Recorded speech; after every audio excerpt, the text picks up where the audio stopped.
लाइथानाय जुलाई तालाव बांलादेशआव कोटा आंदोलन तैनाय बांलादेशनि स्टुडेन्ट चबाकतर जेंमानि आपुरिन सिबिनो बांलादेशआव ताबुकफानो तुंफ्लामोन हिंयाखौ बांलादेशआव तुंफ्लामुंनो बांलादेशनि संख्यालघु हाइकबा माइनरिटी न खबै गोबांमा बररकनो बुथारजाखा तखथारजाखा आ पार्टीमुनो तैनाय फासलो आगरतला प्रेस क्लब नि बखाक्तै forum protection of minority in India Bangladesh नि इंगै कासा कक्थमाय रंग पान्दा खलाइजाखा अब कक्थमाय रंग पान्दा मानजाखा आगरतला प्रेस क्लब नि कासको सुबल कुमार दे मानजाका यासु कासको बिमान द तांफां फुनेन्दु कान्ति दास मानजाका संगठक नि तांफां अरुनाथ न खबै तेजारान प्रणब सरकार न खबै कुबुदे अदंग कक्थमा थुनानि पान्दाव कासको ताइ तांफां साइखनारका अकुता आंदोलन तैनो बांलादेशआव बेलाकिनो किरमा सिंसा मुत खर्चताय बांलादेशनि लाइथांजा प्रधानमन्त्री शेख हासिना बहायनो प्रधानमन्त्रीनि आसुताय यागरै लाइथानाय अगस्त दालो बांलादेश यागरै माखारमानि आपातिंबाय ताबो बांलादेशआव मुलबादि थायकेबा इंटेरिम हापां आसुगै तेबो किरमा सिंसाके बांलादेशनो हर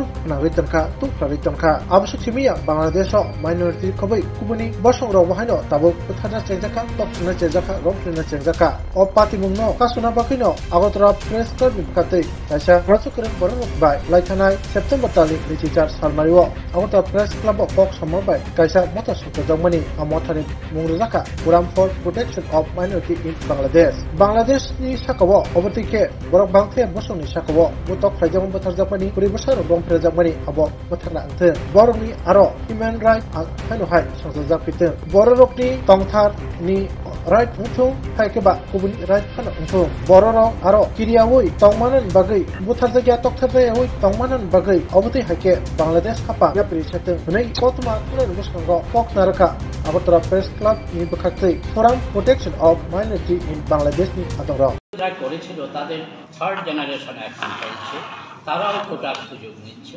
এবং সেই কোটার পরিমাণ ছিল 30%। এটা তাদের নিজস্ব ব্যাপার, তারা আন্দোলন করতে পারে, তাদের কর্মসূচি নিতে পারে, এতে বাইরের থেকে আমাদের কোনো কনসার্ন ছিল না। আমি জুলাই মাস থেকে শুরু করছি বিষয়টা কিভাবে গড়িয়েছে। প্রথম ছাত্ররা শুরু করেছে ঢাকা ইউনিভার্সিটি, তারপরে চিটাগাং ইউনিভার্সিটি এবং পরে সেটা সর্বত্র রাজশাহী থেকে শুরু করে ছোটো ছোটো জায়গার ইউনিভার্সিটি সম্পর্কে তাদের ছিল আমরা কোটাটা বাদ দিতে চাই বা কোটাটা কমিয়ে আনা, এবং তাদের দেশের সুপ্রিম কোর্ট এগুলো মেনে নিয়েছিল, গভর্নমেন্টও মেনে নিয়েছিল, কিন্তু কোনো কারণেই আন্দোলনটা সেখানে থামেনি। এটা আমাদের কাছে একটা সারপ্রাইজ ছিল। তারপরে দেখা গেল যে ছাত্র নামে আমরা বিভিন্ন সংস্থায় সামাজিক মাধ্যমে যে ছবিগুলো দেখেছি, যারা ছাত্রদের নামে আন্দোলন করছে প্রশাসনে দেখা গেছে তাদের বয়স, কারোর বয়স 50, 60, 70 এরকম হচ্ছে। এরা কিভাবে ছাত্র হলো সেটা আমাদের কাছে একটা প্রশ্ন ছিল, কিন্তু এরপর থেকেই দেখা গেল সেটা এত বেশি হিংসাত্মক হয়ে উঠছে। পুলিশ ছাত্রদের মারছে, ছাত্ররা পুলিশকে মারছে, সম্পত্তি নষ্ট করছে, সমস্ত কিছু। এরপরে আমার যতটুকু জানা আছে সৈন্যবাহিনীর একটা অংশ ওই দেশের সরকারকে আর মেনে চলতে চাইছিল না, সেটা তাদের ব্যাপার, সেটাতেও আমাদের কোনো ইয়ে নেই। এবং শেষ পর্যন্ত বাংলাদেশের তখনকার যিনি প্রধানমন্ত্রী ছিলেন তিনি দেশ ছাড়তে বাধ্য হলেন, আমি কথা বলছি, তিনি বাধ্য হলেন। এই পর্যন্ত সমস্ত কিছু তাদের ব্যাপার। এরপরে দেখা গেল যেদিন উনি দেশটা ছাড়লেন ওই দিন থেকেই গোটা আন্দোলনটা একটা ভিন্ন পথে পরিচালিত হচ্ছে। ওইদিকে আছে সরকার বিরুদ্ধে একটা অংশ, সাথে সাথে ওইখানকার যারা মাইনরিটিস ছিল হঠাৎ করে তাদের উপর এমনভাবে আক্রমণ শুরু হলো। প্রথম তো বাড়িঘর ভাঙা, লুটপাট করা, তাদেরকে মারা, জমি দখল, সমস্ত কিছু হচ্ছিল। এর পরবর্তী সময় এটা কিন্তু একদিনে ক্রমান্বয়ে যে ঘটনাগুলো ঘটছে, এবং কালকে পর্যন্ত যেটা নিউজে এসছে বিভিন্ন চ্যানেলে আমরা যেটা দেখি যে এখনও সেই অত্যাচারটা চলছে মাইনরিটিদের উপরে। We are concerned about their. আমরা তার প্রতিবাদ করার জন্য এই ফোরামটা আমরা করেছি। আমরা চাইছি মাইনরিটি সে বুদ্ধিস্ট হতে পারে, হিন্দু হতে পারে, খ্রিস্টান হতে পারে, এনি রিলিজন থেকে ওরা আসতে পারে, তারা যেন তাদের রাইট নিয়ে, সম্মান নিয়ে, ধর্মীয় স্বাধীনতা নিয়ে ওই দেশে বাস করতে পারে। তার পরিবেশ সৃষ্টি করতে হবে, এবং সেই পরিবেশ সৃষ্টি করার দায়িত্ব নিশ্চয়ই ওই দেশের সরকারের। কিন্তু সরকার এখানে ব্যর্থ হচ্ছে আমরা পরিষ্কারভাবে দেখতে পাচ্ছি। এখন আমাদের যারা আমরা মনে করি বাইরের থেকেও তাদের কথাগুলো জানিয়ে দেওয়া দরকার যে এই পরিবেশ তোমাদের সৃষ্টি করতে হবে, যারা তাদের সাংবিধানিক অধিকার, মৌলিক অধিকার, ধর্মীয় অধিকার সমস্ত কিছু তাদের থাকবে।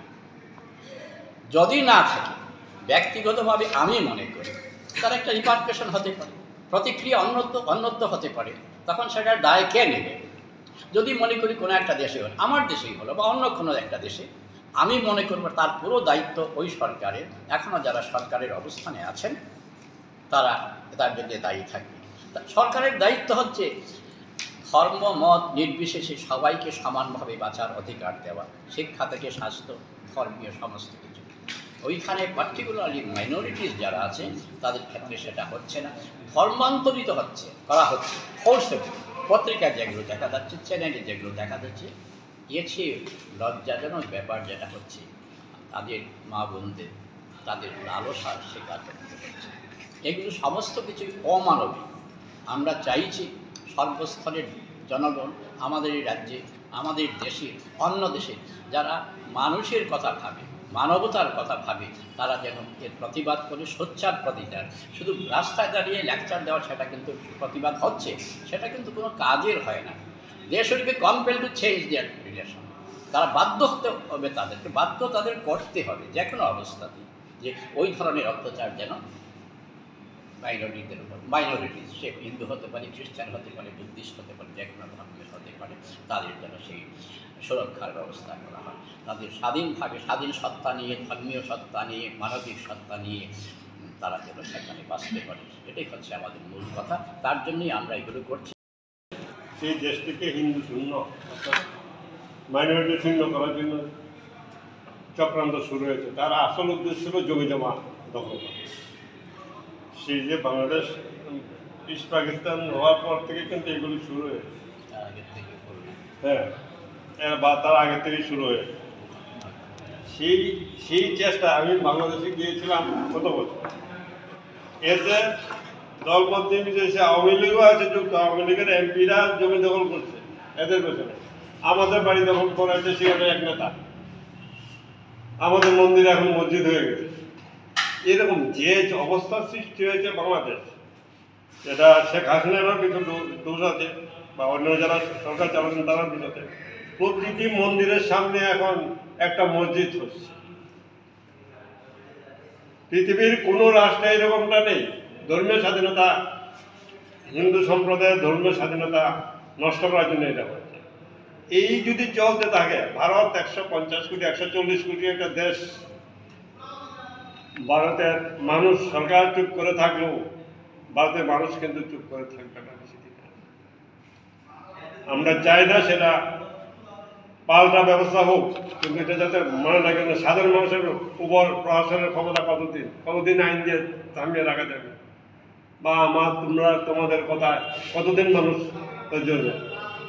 উনি খবর পেয়েছেন ওনার এক রিলেটিভের অবস্থা, আমি খবর পেয়েছি আমার রিলেটিভের বাড়িতে দুর্গা পুজো, ওর কাছে 5 লাখ টাকা চাঁদা চেয়েছে, মূর্তিগুলি সব বুড়ো করে দিয়েছে। 5 লাখ টাকা করতে দেবে, একটা হিন্দু লোক এখানে 5 লাখ টাকা সামান্য ব্যবসা করে 5 লাখ টাকা করতে দেবে, তার বাড়ির মূর্তিগুলি ভুল করেছে, তারা বাড়িটা তালা দিয়ে দিয়েছে। বহু হিন্দু পরিবারের ব্যবসা বাণিজ্য বন্ধ হয়েছে, তারা প্রত্যেকের কাছে 50 লাখ, 1 কোটি, 5 কোটি, 10 কোটি দেওয়া হয়েছে। একটা ঘটনা বলি, আমার বান্ধবী আছে, বাংলাদেশের মন্ত্রী ছিলেন এক সময়, তার বিরুদ্ধে 6টা মার্ডার কেস দেওয়া হয়েছে, অধ্যাপিকা মানুষ। এরকম চলছে আর একটা নৈরাজ্য চূড়ান্ত চলছে। চালাক নেরা চালাক তার দেশে। আমরা যেটা চাই সেটা হলো সংখ্যালঘুদের নিরাপত্তা না দিতে পারলে এটার যে একটা এফেক্ট হইতে পারে, সেই এফেক্টটা যাতে না হয় এই দেশে যাতে যারা সংখ্যালঘু আছে তাদের উপরে এফেক্ট যাতে না হয়, সেইটা আমরা প্রার্থনা করি। এটা যাতে সবাই মনে রাখে এই বিষয়গুলো, যে এই দেশে সংখ্যালঘুরা রয়েছে। পৃথিবীর সমস্ত বিপ্লবের ইতিহাস পড়াশোনা করেছে, এইরকম খারাপ পরিস্থিতিতে কোনো দেশ বিপ্লবে করে যায়। বাংলাদেশের পরিস্থিতি অত্যন্ত খারাপ, আর এই খারাপের প্রথম শিকার হলো সে দেশের সংখ্যালঘু। বাড়ি ঘর দখল এই বিষয়টা পাকিস্তান হওয়ার পূর্ব থেকেই হিন্দুদেরকে তাড়ানোর চেষ্টা চলছিল। 22% হিন্দু ছিল, শিক্ষা এখন 6.7%। এই সম্পর্কে বিশেষ যে আলোচনা আমাদের সেক্রেটারি প্রফেসর পুরেন্দ্রনাথ দাস আপনাদের সামনে আলোচনা করেন। আমরা কিছু এইখানে কর্মসূচি নিয়েছি, এগুলো উনি আলোচনা করেন। যখনই কোনো অস্থিরতা তৈরি হয়, হ্যাঁ, তখনই তারা কি করে, একটা মৌলবাদী অংশ তারা হিন্দুদের ওপর, তাছাড়া যে মাইনরিটিস যারা আছে, যারা চট্টগ্রামে বাস করে হিল ট্র্যাক্টে, হ্যাঁ, তাদের ওপর আক্রমণ চালায়। সেটা কেন? প্রথমত এই যে কোটা বিরোধী আন্দোলন, এর সঙ্গে হিন্দু বা মাইনরিটিস বা চট্টগ্রাম হিল ট্র্যাক্টে যারা বাস করেন, হ্যাঁ, তাদের কোনো সম্পর্ক নেই, কিন্তু দেখা গেল তাদের উপর অত্যাচার নামিয়ে আনা হয়েছে। আমরা এর তীব্র প্রতিবাদ করি। হ্যাঁ, আরেকটা জিনিস আমরা গভীর দুঃখের সঙ্গে লক্ষ্য করছি যে 1971 সনে যে বাংলাদেশ স্বাধীন হয়েছিল, হ্যাঁ, এই যে একটা মুক্তিযুদ্ধের যে স্পিরিট যেটা ছিল, হ্যাঁ, সেটা বাংলাদেশে নষ্ট করে দেওয়া হয়েছে। এবং এখন বলা হচ্ছে যে তাদের জাতীয় সঙ্গীত যেটা রবীন্দ্রনাথ ঠাকুরের লেখা ছিল সেটাও পাল্টে ফেলবে, কনস্টিটিউশন পাল্টে ফেলবে ইত্যাদি। অর্থাৎ এটা একটা ভারত বিরোধী জিগির হচ্ছে। তো আমরা এর তীব্র প্রতিবাদ করি এবং আমরা রাস্তায় নেমে তার প্রতিবাদ করব। এবং এই কারণে আগামী 29 তারিখ, মানে আগামী পরশু দিন, আমরা একটা মিছিল করব, এই রোববার দিন। হ্যাঁ, সেটা সারা শহর ঘুরবে। আমাদের এই আগরতলা প্রেস ক্লাব থেকে সেটা শুরু হবে। হ্যাঁ, তারপর সেটা রাজবাড়ির সামনে দিয়ে গিয়ে মানে তুলসীবতী স্কুলের ওইদিকে গিয়ে, তারপর কামানচৌমুনি থেকে পোস্ট অফিস চৌমুনি, তারপর প্যারাডাইস চৌমুনিতে যাবে, তারপর সেটা দৈনিক সংবাদের সামনে, হ্যাঁ, সেটা আবার মানে আগরতলা প্রেস ক্লাবে এসে শেষ হবে। তো আমরা, এটা হচ্ছে আমাদের প্রথম কর্মসূচি। তাছাড়া আমাদের একটা ড্রাফট আমরা তৈরি করছি, সেটা আমাদের ভারতবর্ষের মাননীয় প্রধানমন্ত্রী নরেন্দ্র মোদীর কাছে আমরা দেব। এবং পাশাপাশি যে বাংলাদেশের প্রধান উপদেষ্টা মোহাম্মদ ইউনূস, ওনার কাছেও আমরা পাঠাবো, এখানে যে বাংলাদেশ অ্যাসিস্ট্যান্ট হাই কমিশন আছে তাদের মাধ্যমে। এবং আমরা, যদি বাংলাদেশের এই অবস্থা চলতে থাকে এবং মৌলবাদীরা ক্রমাগত ক্ষমতা অধিকার করে থাকে, তাহলে আমাদের আন্দোলনও চলবে ততদিন, হ্যাঁ, যতদিন মৌলবাদী সরকার সেখানে যে মাইনরিটিসরা আছে, সেটা হিন্দু হোক, বৌদ্ধ হোক, খ্রিস্টান হোক, তাদের উপর থেকে অত্যাচার যদি বন্ধ যতদিন না হবে, আমরা আমাদের আন্দোলন চালিয়ে যাব। ধন্যবাদ। হচ্ছে forum for protection of minorities in Bangladesh. এর মূল উদ্দেশ্য হচ্ছে যে ইদানিংকালে যে অস্থিরতা চলছে, এবং আমরা সবচেয়ে বেশি কনসার্ন যে হিন্দুদের ওপর যেভাবে আক্রমণ নামিয়ে আনা হয়েছে, তাদের ঘর বাড়ি লুটপাট করা হচ্ছে, খুন ধর্ষণ থেকে কোনো কিছু বাকি নেই। তো এর প্রতিবাদে আমরা কিছু কর্মসূচি গ্রহণ করেছি। তো এই সম্পর্কে প্রথমে আপনাদেরকে বলবেন আমাদের এই সংগঠনের সভাপতি সুবল কুমার দে মহোদয়, তারপর এই সংগঠনের সচিব মানে সেক্রেটারি পূর্ণেন্দু কান্তি দাস, অধ্যাপক পূর্ণেন্দু কান্তি দাস মহোদয়।